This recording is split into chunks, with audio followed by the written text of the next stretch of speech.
Сайн мэцхан уу? Намайг туулгадаг хоол зүйч хүнсний эрүүл хойч мөржилтэй. За би та бүхэн өнөөдөр эрүүл жинтэй байханд тулд ямар хүнс хэрэглэх вэ гэсэн сэдвээр мэдээлэл өгье.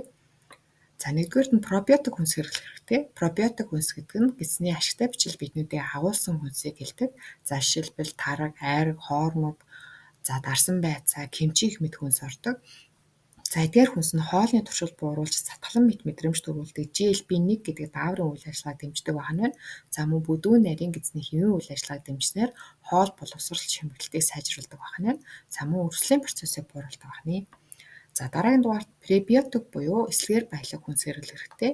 За эслэгээр баялаг хүнс нь гидсэнд амархан цадсан мэт мэдрэмж төрүүлдэг. За биеэс хортой нэгдлүүдийг зайлуулдаг, холестериныг зайлуулдаг, гидсний гөрүүлзэх хөдөлгөөнийг сайжруулснаар өтгөнийг сайдаргадачлуулдаг. За мөн гидсний ашигтай бичил битнүүдийн үйл ажиллагааг дэмждэг байна. За дараагийн дугаарт гликемийн индекс багатай хүнс хэрэглэх хэрэгтэй. Гликемийн индекс гэдэг нь нүүрс усыг эзний дараа цусан дахь сахарын түвшинг хэр хэмжээгээр эмдүүлж байгааг үзүүлсэн зэрэглэл байдаг. За тэгээ 0-100 хүртэлх оноогоор дүгнэдэг. За бага бах тусмаа гликемийн индекс багатай хүнс байдаг. За жишээлбэл жимс жимсгэн хүнсний ногоо үйлдвэрийн боловсруулалтад ороогүй хүнсний бүтээгдэхүүнүүд гликемийн индекс багатай хүнс байдаг. За дараагийн дугаарт чихэр багатай хүнс хэрэглэх хэрэгтэй. За ер нь чихэрлэг хүнсний бүтээгдэхүүн хүний бие махбодод хоосон илчлэг үүсгэдэг.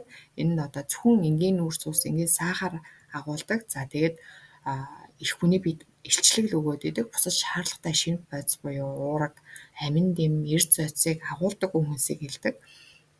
За тэгээд хоосон илчлэгтэй хүнс нь хэд их хэмжээгээр идэх юм бол тархалт үүсгэдэг. Яагаад тэгэхээр илчлэгийн илүүдэл нь хүний бие махбодод өөх тосол урамлагдсанаар эргээд тархалт үүсдэг байна.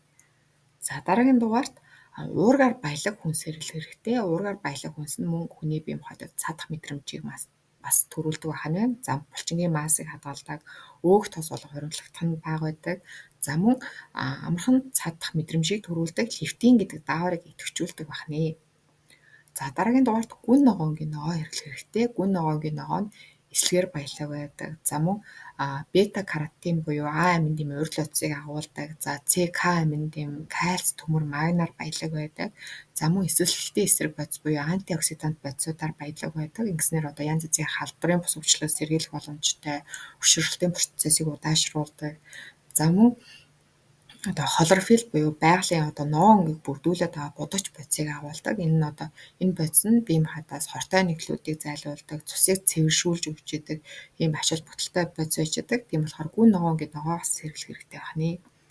За дараагийн дугаарт илчлэг багатай хүнс хэрэглэх хэрэгтэй. За илчлэг багатай хүнс нь жимс жимсгэн, хүнсний ногоо, тослог багатай сүү, тараг, за бүхэл үүр тариан бүтээгдэхүүн, өөх багатай мах, за тэгээ шүл гэмэд хүнс ордог байна.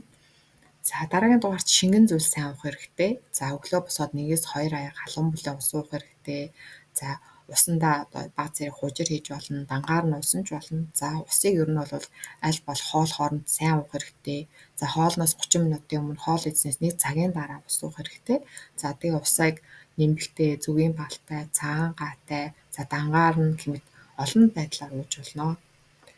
За дараагийн дугаарт хоолыг маш сайн жажилж идэх хэрэгтэй. Хоолыг маш сайн жажилснаар хоол боловсруулах фермент шүүрлүүдийн ялгарл сайжирснаар хоолны боловсрол шимтгэл сайжирдаг.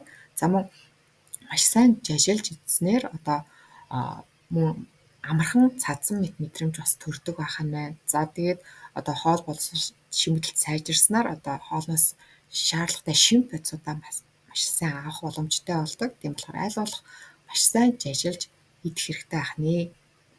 За ингээд анхаарал хандуулсан та бүхэнд баярлалаа.